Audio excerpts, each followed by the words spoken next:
Hello, কেমন আছেন সবাই? পায়েল ওয়ার্ল্ডের আরেকটি ব্লগে আপনাদের সকলকে স্বাগত জানাই। আজকে সকালে কিচেন থেকে স্টার্ট করলাম। কাঁচকলার খোসা বাটা হবে, তাই সেদ্ধ করতে বসাবো। কাঁচকলার খোসা বাটা হয়তো অনেকেই খেয়ে থাকবে। প্রচুর পরিমাণে আয়রন থাকে, ভিটামিন সি থাকে। তো আমি প্রথমে কাঁচকলার খোসাগুলোকে একটুখানি হলুদ দিয়ে নুন দিয়ে সেদ্ধ বসিয়ে নিয়েছি। আর আজকে মোটামুটি একটু রান্নার জোগাড় করব। বিশেষ কিছু না, পটল দিয়ে চিংড়ি মাছ দিয়ে করব, পটল চিংড়ি আর কি। আর পেঁপে আলু সেদ্ধ দেবো, আর এই কাঁচকলার খোসা বাটাটা করব আর কি। বেশি কিছু না, খুব হালকা হালকা সব রান্না। আর যতটা কম তেলে কম মশলায় করা যায়। অ্যাকচুয়ালি পটল দিয়ে চিংড়ি দিয়ে রান্নাটা একটু তেল বেশি, একটুখানি কষিয়ে একটু মশলা বেশি দিয়ে করলে ভালো হয়। তো যেহেতু আমরা অত তেল মশলা খাই না, দেখি আমি যতটা কম তেলে যেভাবে হোক পারি এটা করব। আর এই পেঁয়াজ আদা রসুন লঙ্কা এটা মিক্সিতে বেটে নেব, যেটা আমি অ্যাকচুয়ালি পটল চিংড়িতে দেব। আর এদিকে আমার সেদ্ধ হয়ে গেছে এই কাঁচকলার খোসার যেটা ছিল আমি সেদ্ধ করতে দিয়েছিলাম, ওর সাথে কাঁচা লঙ্কা দিয়ে এটাকে একটু আমি বেটে নেব। আগে একটু প্রথমে ঠান্ডা হতে দেবো, আমি এর মধ্যে দিয়ে একটু ফ্যানের তলায় রাখবো, ওটা ঠান্ডা হবে।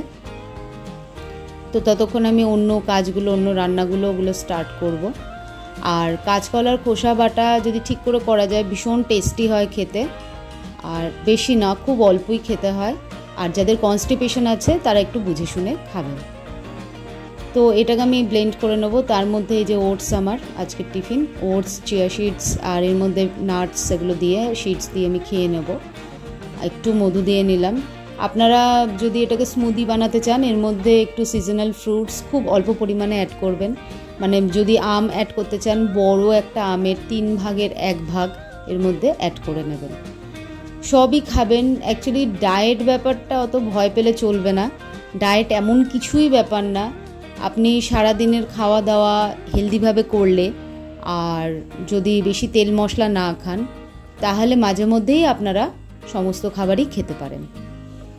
আপনি যদি এখন ভাবেন যে আমি রাত্রেবেলা আজকে আমার বিয়ে বাড়ি আছে, অনেক কিছু খাওয়া দাওয়া হবে, তো সকাল থেকে আপনি মোটামুটি 12টা অবধি একটু ফাস্টিং করলেন, তারপরে আপনি হালকা কোনো একটুখানি খাবার খেলেন। যেহেতু রাতে বিয়ে বাড়ি আছে, দুপুরবেলা আপনি খুবই হালকা খাবার খেলেন, কিছু এগ হোয়াইটস আর একটা ডিমের কুসুম দিয়ে একটুখানি ভুর্জি মতো করে নিলেন, হালকা একটু পাতলা ডাল, তার সাথে যদি আরও একটু প্রোটিন খেতে চান তাহলে তার মধ্যে আপনি একটু চিকেন নিয়ে নিতে পারেন। আর চিকেনের ঝোলটা খাবেন না, যদি নর্মাল বাড়ির রান্না হয় ঝোলটা খাবেন না। তো অল্প করে চিকেন, 3-4 টুকরো চিকেন আপনি খেলেন, আর অল্প সামান্য পরিমাণে ভাত খেলেন। মানে খুব হালকা খাবার খেতে হবে, আর ভাত খেতে হবে খুব কম পরিমাণে। মানে এইভাবে মানে ব্যাপারটাকে ব্যালেন্স করতে হবে। প্লাস মাইনাসের খেলা ছাড়া ডায়েট আর কিচ্ছুই নয়। এইভাবে থাকলে আপনি সুস্থ থাকবেন, রোগা থাকবেন। সারাদিনে আপনার যদি 1200 থেকে 1500 ক্যালোরি লাগে, আপনি যেদিনকে 1200-1500 ক্যালোরি পুরো টাচ করছেন, আপনি যদি রোগা হতে চান তাহলে অন্তত 200 ক্যালোরি ডেফিসিট করবেন, মানে কম খাবেন। তাহলেই আস্তে আস্তে আপনার ডিজায়ার যে ওয়েট আছে সেটা আপনি চলে আসতে পারবেন। তার সাথে এক্সারসাইজও করতে হবে, সবটাই খুব পরিমাণে দরকার। এক্সারসাইজ আর খাওয়া দাওয়া এই দুটো ঠিকঠাক মেনটেন করলে সে অবশ্যই সুস্থ আর রোগা হতে পারবে, মানে স্লিম থাকতে পারবে, সুস্থ থাকতে পারবে। তো যাই হোক, পটল আলু এগুলো তো আমি সব ভেজে নিলাম, নিয়ে এর মধ্যে আরেকটু তেল দিয়ে দিলাম, দিয়ে আমি এবার মশলাটা কষিয়ে নেব। আর চিংড়ি মাছটাও আমি ভেজে তুলে নিয়েছি। এবার আরেকটা কথা আপনাদের বলি, সেটা হচ্ছে যে সবসময় সেদ্ধ খাবার খেতে হবে এটাও না, সব ধরনের খাবার খাওয়া দরকার আছে, তাহলে আপনার শরীরটাও সেভাবে রেডি থাকবে। হ্যাঁ, তাই বলে জাঙ্ক ফুড, বাইরের যে তেল অনেকক্ষণ ধরে ওরা ভাজা করছে, ওর মধ্যে অনেক সেই তেল আবার থেকে যাচ্ছে, পরের দিন আবার সেটা ইউজ করছে, প্রচুর কার্বন তৈরি হচ্ছে। এই তেলটাকে মেনলি অ্যাভয়েড করার জন্যই বাইরের খাবারগুলো, মানে প্রসেস ফুডগুলো বা যেগুলো প্যাকেটে পাওয়া যায় বা যেগুলো জাঙ্ক তেলে ভেজে দেয়, সেইগুলো অ্যাভয়েড করাটা উচিত। এগুলো অ্যাভয়েড করলে, কোল্ড ড্রিঙ্কস অ্যাভয়েড করলেন, হ্যাঁ, তারপরে আইসক্রিম আপনি 3-4 মাসে একটা খেতেই পারেন। এইভাবে যদি আপনি করেন তাহলে খুবই ভালো হয়, তাহলে আপনার স্বাস্থ্যটা ভালো থাকবে। আর এই যে মশলাটা দিলাম, এটা আমার স্পেশাল ভেজ মশলা। এর আগে আমি ভেজ মশলার রেসিপিটা আপনাদের সাথে আমি শেয়ার করেছি এর আগেও। আর এখানে আমি আরেকবার বলে দিচ্ছি, ভেজ মশলাটা বিশেষ কিছু না, পোস্ত, চারমগজ, কাজু বাদাম, কাঠবাদাম, গোটা জিরে, গোটা ধনে, গোটা লাল লঙ্কা মানে শুকনো লঙ্কা, আর হচ্ছে গোটা গরম মশলা সমস্ত দিয়ে এটা হালকা একটুখানি শুকনো খোলায় মানে শুকনো কড়াইতে ভেজে আমি গ্রাইন্ড করে নিয়েছি। লাস্টে একটু কসুরি মেথি, ওটাও একটু টস করে মানে শুকনো খোলায় একটু ভেজে দিয়ে ওটা আমি গ্রাইন্ড করে রেখেছি। ব্যাস, আর কিছুই না। যে কোনো নিরামিষ রান্নায় দেবেন, খুব ভালো লাগবে খেতে। আপনি যদি চান এটা কসুরি মেথিটাকে যদি বাদ দেন, তাহলে হোটেল ফ্লেভারটা আসবে না, ঘরোয়া ফ্লেভার আসবে, ভালোই লাগবে, সেটাও খুবই ভালো লাগে। আর যদি আপনি গরম মশলাটা, কিছু কিছু রান্নায় আছে গরম মশলা লাগে না, তো গরম মশলাটা আলাদা আপনি রাখতে পারেন, এই মশলার মধ্যে আর দেবেন না। তো এই গেল স্পেশাল মশলা। এটা যে কোনো রান্নায় দিলে ভীষণ ভালো হয়। আপনি আলুর দম করুন, পনিরের তরকারি করুন, যে কোনো আমিষ নিরামিষ সমস্ত রান্নাতেই খুব ভালো যাবে। চিকেনেও যাবে, ডিমেও যাবে, সমস্ত কিছুতে যাবে।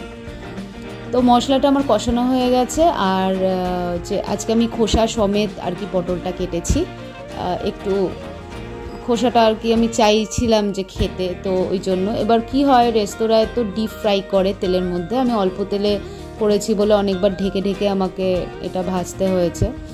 আর দেখলেন তো অনেকটা কম তেলে করেছি, কিন্তু বিশ্বাস করুন ঢেকে যখন এটাকে ফোটাবো তেল উপরে ভেসে আসবে। আর আমি শুকনো লঙ্কার গুঁড়ো ইউজ করি না, মানে ঝালের জন্যও না, রঙের জন্যও না। হলুদ হচ্ছে এনাফ রান্নার জন্য, ভীষণ সুন্দর কালার আসে, কোনো অসুবিধা হয় না। এই দেখুন এটা আমার রেডি হয়ে গেছে, আর সমস্ত সবজি আমার গলেও গেছে।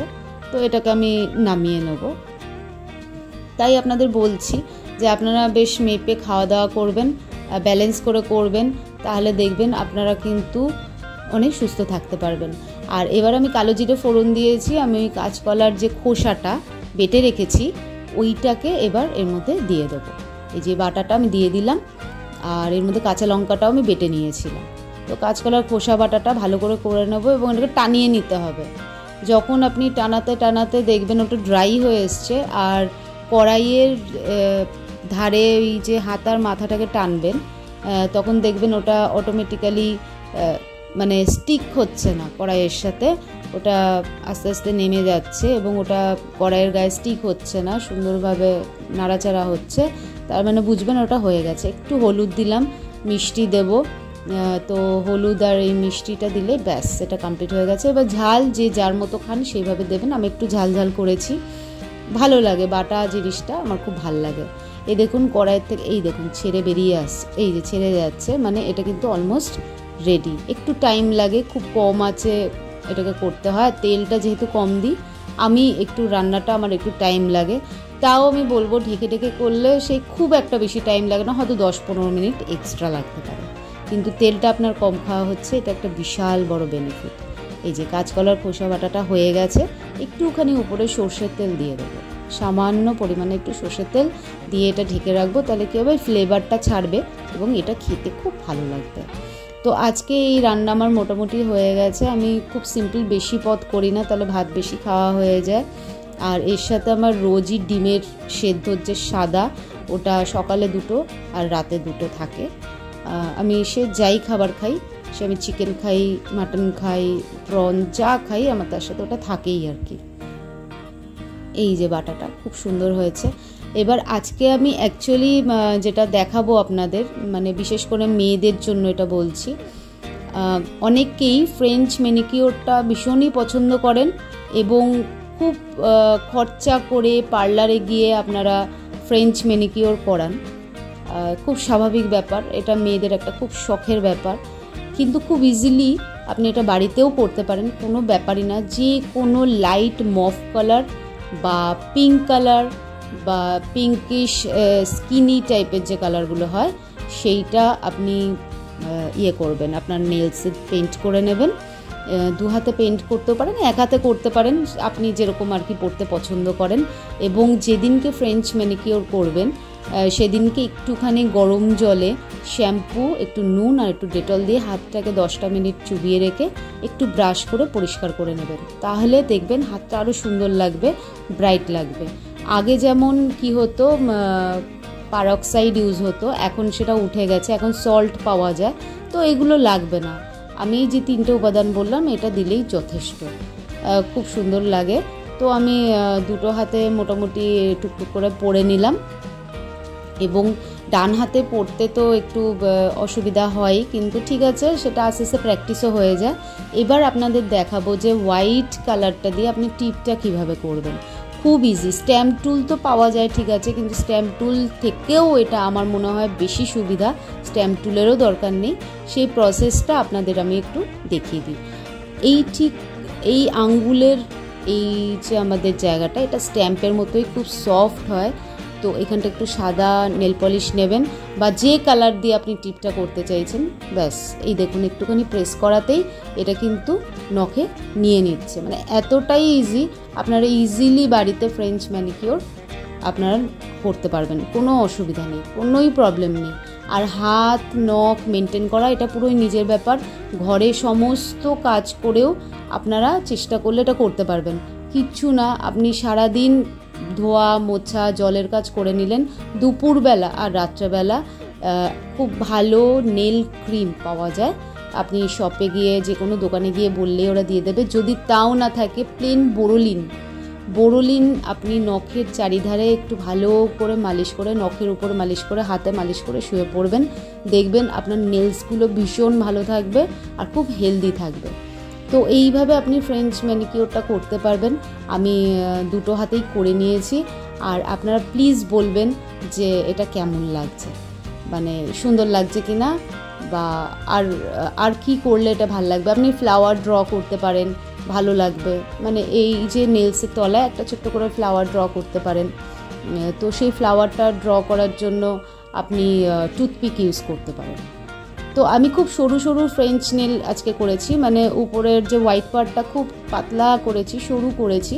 আপনারা যদি ওই যখন আঙ্গুলে আপনি প্রেস করছেন নেলসের মাথাটা, তখন একটু ডিপ প্রেস করলেই ওটা কিন্তু আরও থিক হবে, একটু মোটা হবে। আর লাস্টে যেটা করতে হবে, একটা ভালো টপ কোট দিয়ে আপনার নেল পেন্টটাকে কিন্তু প্রোটেক্ট করতে হবে। কেন, আপনি রান্না করছেন, হলুদ লাগছে নখে, আপনি খাচ্ছেন বা কিছু লেগে গেল, জাস্ট ওই যে উপরে টপ কোটটা দিয়ে রাখলেন, একটুখানি নেল রিমুভার দিয়ে আপনি যদি একবার সোয়াইপ করেন, কটনের দিয়ে আর কি সোয়াইপ করে নিলেন, তাহলে ওটা উঠে যাবে, এবং অনেক দিন অবধি এই কালারটা আপনার ঠিক থাকবে, এবং এই যে পেন্টটা করলেন এটা ঠিক থাকবে। এই জন্য টপ কোট আর বেস কোটটা ভীষণ দরকার, বেস কোটটাও ভীষণ দরকার। তাতে কি হয়, নেলসে আপনার অতটা বাজে এফেক্ট পড়ে না নেল পলিশের। তাই আর কি বলছি, আপনারা অবশ্যই একটা টপ আর ভালো বেস কোট রাখবেন, এবং খুব ইজিলি যে কোনো নেল পলিশ দিয়ে আপনারা ঘরে এরকম ফ্রেঞ্চ নেল বানিয়ে নিতে পারেন। তাহলে অবশ্যই আমাকে জানাবেন কেমন লাগছে, এবং আপনার নখটাও খুব গ্লস করবে যখন আপনি মানে নেলের টপ কোটটা লাগিয়ে নেবেন। আর কারোর যদি আরও সুবিধা থাকে, তাহলে একটা কিউটিক্যাল অয়েল পাওয়া যায়, লাস্টে কিউটিক্যাল অয়েলটা দিয়ে দিলে নখের ধারে যে আমাদের চামড়াগুলো শক্ত হয়ে যায়, অনেক সময় বাজে হয়ে যায়, তো সেটাও খুব ভালো সুন্দরভাবে প্রোটেক্টেড থাকবে। আর এই হচ্ছে স্পেশাল ব্যাপার, মানে আজকে সন্ধ্যাবেলায় আমরা রাতের ডিনারটা করে নিয়েছি, এবং এই বেগুন ভাজা, আলুর তরকারি, আর আমি লুচি তো ময়দা দিয়ে খুব কম করি, ময়দার সাথে ছাতুটা 80% মিশিয়ে নিই। তাহলে চলুন আমরা ডিনারটা করে নিই। এখন বাজে 6:30। আপনারা সকলে ভালো থাকবেন, সুস্থ থাকবেন, দেখা হবে পরের ব্লগে শিগগিরই।